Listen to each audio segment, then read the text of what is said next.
ఇక ఈటల రాజేందర్ కూడా నామినేషన్ వేయడం జరిగింది. చాలా భారీ ఎత్తున ఆయన కూడా నామినేషన్ వేసి ఈరోజు పెద్ద ఎత్తున ఆయన కూడా ఈరోజు నామినేషన్ వేసి ఈరోజు చాలా సునాయాసంగా గెలిచి, అంటే అత్యధికంగా కష్టపడేటువంటి వ్యక్తి ప్రచారంలో రఘునందన్ అయితే అత్యంత సునాయాసంగా గెలిచే సీటు రాజేందర్ గారిది వాస్తవంగా చెప్పాలంటే. ఎందుకంటే అక్కడ సునీతా మహేందర్ రెడ్డి తిరగట్లేదు, రాయి లక్ష్మారెడ్డి అసలే తిరగట్లేదు.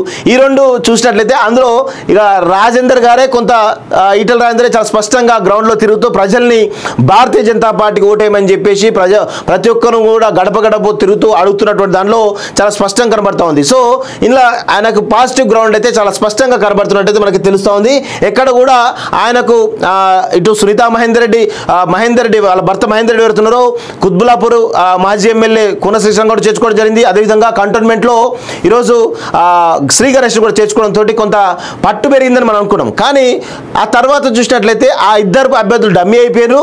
ఇక మిగతా క్యాడర్ అంతా కూడా డమ్మీ అయిపోయింది. అసలు సునీతా మహేందర్ రెడ్డి ఎక్కడ కూడా ప్రచారం చేసే పరిస్థితి కనబడతలేదు, కనీసం మీడియాకి ఇంటర్వ్యూ ఇచ్చే పరిస్థితి కూడా కనబడతలేదు. ఎందుకంటే మీడియాకి ఇంటర్వ్యూ ఇస్తే మొత్తం ట్రోల్స్ అవుతా ఉంది వాస్తవంగా. సో ఎక్కడ కూడా ప్రచారంలో వెనుకబడుతున్నట్టు తెలుస్తూ ఉంది. ఇక రాగి లక్ష్మారెడ్డి గురించి మనం చెప్పవలసిన లేదు. ఆయనకు ఉప్పల్లో ఒక పరిధిలో మాత్రమే ఆయన కొంత పట్టుంది తప్ప మిగతా నియోజకవర్గాలు ఎక్కడ కూడా పట్టలేదు. అక్కడ కూడా థర్డ్ ప్లేస్లో బీఆర్ఎస్ ఉండేటువంటి అవకాశం అయితే కనబడతా ఉంది. సో స్పష్టంగా భారీ మెజారిటీ వచ్చేటువంటి సెగ్మెంట్లలో ఈరోజు మల్కాజ్గిరి ఒకటి కూడా చెప్పొచ్చు. దాదాపు 5 లక్షల పైచీలకు మెజారిటీ వచ్చిన ఆశ్చర్యం రాసి పెట్టుకోండి మీరు. 3 నుంచి 5 లక్షల మెజారిటీ ఖచ్చితంగా ఈటల రాజేందర్కు వచ్చేటువంటి అవకాశమే చాలా బలంగా కనబడతా ఉంది. ఎక్కడ కూడా కనీసం ఆయన కాంపిటీషన్ ఇస్తారా అంటే కూడా అది కూడా కనబడతలేదు వాస్తవంగా. సో ఈ కోణంలో కాంగ్రెస్ పార్టీ మహేందర్ రెడ్డి యొక్క అభ్యర్థిత్వాన్ని కూడా మార్చాలా, సునీతా మహేందర్ అభ్యర్థిత్వం మార్చాలా అనేటువంటి కోణంలో కూడా ఒక చర్చ జరుగుతుంది తెలుస్తుంది. అలా టైం అయిపోయింది, ఇక సమయం లేదు వాస్తవంగా. ఇంకొక 20 రోజుల సమయం మాత్రమే ఉన్నది. అలా నామినేషన్ కూడా స్టార్ట్ అయిపోయినాయి, ఇంతవరకు కదలిక లేదు వాస్తవంగా. సో సునీతా మహేందర్ రెడ్డి అక్కడ పెద్ద ఎత్తున పరిచయం లేని వ్యక్తి కావచ్చు, లేకపోతే మహేందర్ రెడ్డి కూడా అక్కడ పెద్ద పట్టు లేని వ్యక్తి కావడం కావచ్చు, ఇవన్నీ కూడా కాంగ్రెస్ పార్టీకి మైనస్గా కనబడతా ఉంది. దీని వెనకాల చాలా స్పష్టంగా ఉంది.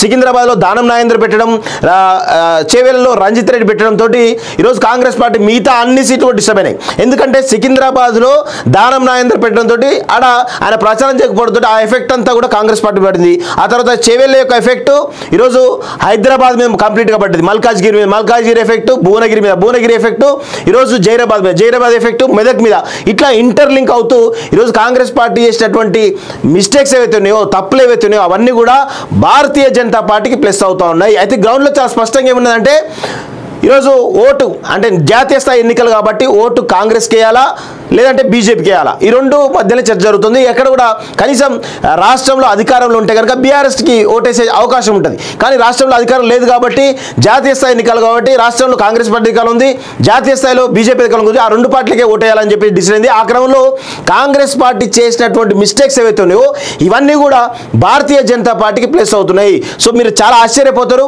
10 సీట్లు అంటే నేను మొన్నట్టు చెప్తా ఉన్నాను 8 సీట్లు ఖాయమని చెప్తాను, కానీ ఇంకొక 2 పెరిగేటువంటి అవకాశాలు, ఇంకా ఎన్నికలు వస్తే కానీ ఇంకా పెరిగే అవకాశం కూడా కనబడతా ఉంది. ఎందుకంటే కాంగ్రెస్ పార్టీ రోజు రోజుకు వీక్ అవుతా ఉంది. భారతీయ జనతా పార్టీ చాలా బలంగా పుంజుకుంటూ 10 సీట్లకు పైగా ఈరోజు ఎంపీ అభ్యర్థులు గెలిచేటువంటి అవకాశం చాలా బలంగా కనబడుతున్నట్లయితే తెలుస్తూ ఉంది. సో ఇది మరి ఫస్ట్ డే నామినేషన్ సంబంధించినటువంటి అంశం. ఇక ఈటల రాజేందర్ కూడా నామినేషన్ వేయడం జరిగింది. చాలా భారీ ఎత్తున ఆయన కూడా నామినేషన్ వేసి ఈరోజు పెద్ద ఎత్తున ఆయన కూడా ఈరోజు నామినేషన్ వేసి ఈరోజు చాలా సునాయాసంగా గెలిచి, అంటే అత్యధికంగా కష్టపడేటువంటి వ్యక్తి ప్రచారంలో రఘునందన్ అయితే అత్యంత సునాయాసంగా గెలిచే సీటు రాజేందర్ గారిది వాస్తవంగా చెప్పాలంటే. ఎందుకంటే అక్కడ సునీతా మహేందర్ రెడ్డి తిరగట్లేదు, రాయి లక్ష్మారెడ్డి అసలే తిరగట్లేదు.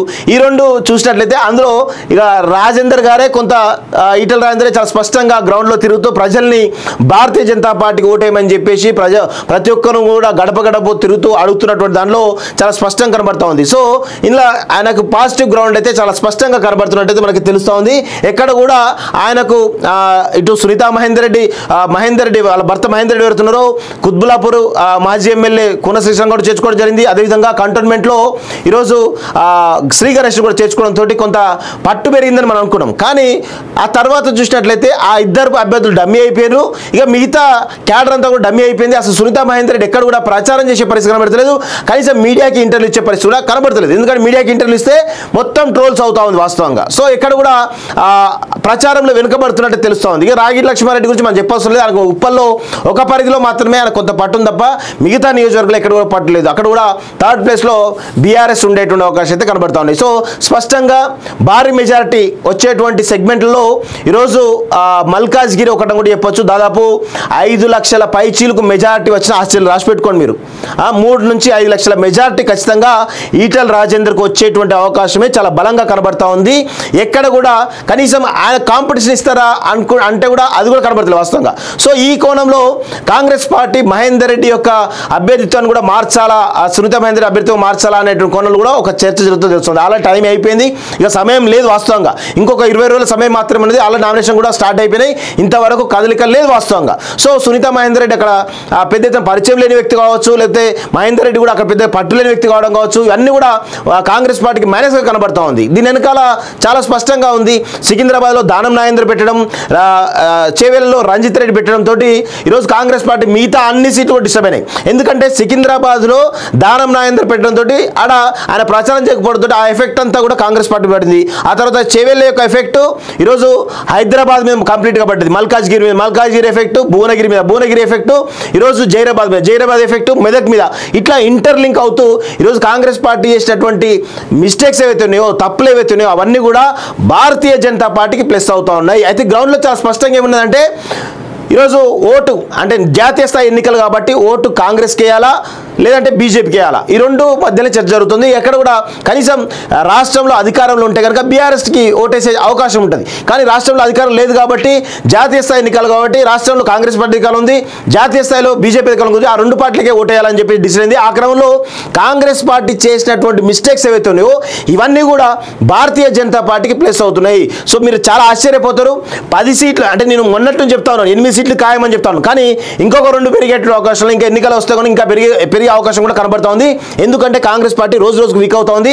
భారతీయ జనతా పార్టీ చాలా బలంగా పుంజుకుంటూ 10 సీట్లకు పైగా ఈరోజు ఎంపీ అభ్యర్థులు గెలిచేటువంటి అవకాశం చాలా బలంగా కనబడుతున్నట్టయితే తెలుస్తూ ఉంది. సో ఇది మరి ఫస్ట్ డే నామినేషన్ సంబంధించినటువంటి అంశం. ఇక ఇంకొకరు కూడా వేయడం జరిగింది, దాని గురించి మనం మాట్లాడదాం.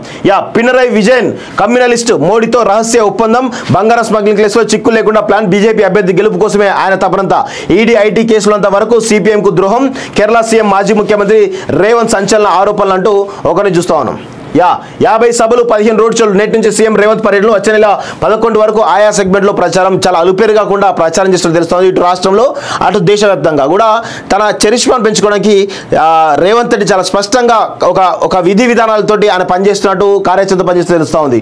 రుణమాఫీ ప్రకటన బోగస్, ప్రజల కోసం నాది అలుపేరుగని పోరాటం, నా విజయాన్ని ప్రజలు ఖాయం చేసేశారు. 2వ స్థానం కోసమే ప్రతిపక్షాల పోటీ, కాంగ్రెస్ బీఆర్ఎస్లకు శ్రీరాముడు పేరు వింటే మనకు కరీంనగర్ బీజేపీ ఎంపీ అభ్యర్థి బండి సంజయ్. ఇక బండి సంజయ్ గురించి చెప్పాల్సిన అవసరం లేదు. కరీంనగర్లో వార్ వన్ సైడ్ అయిపోయింది వాస్తవంగా. మీరు రాసి పెట్టుకోండి, కరీంనగర్లో ఎక్కడ పోయినా కానీ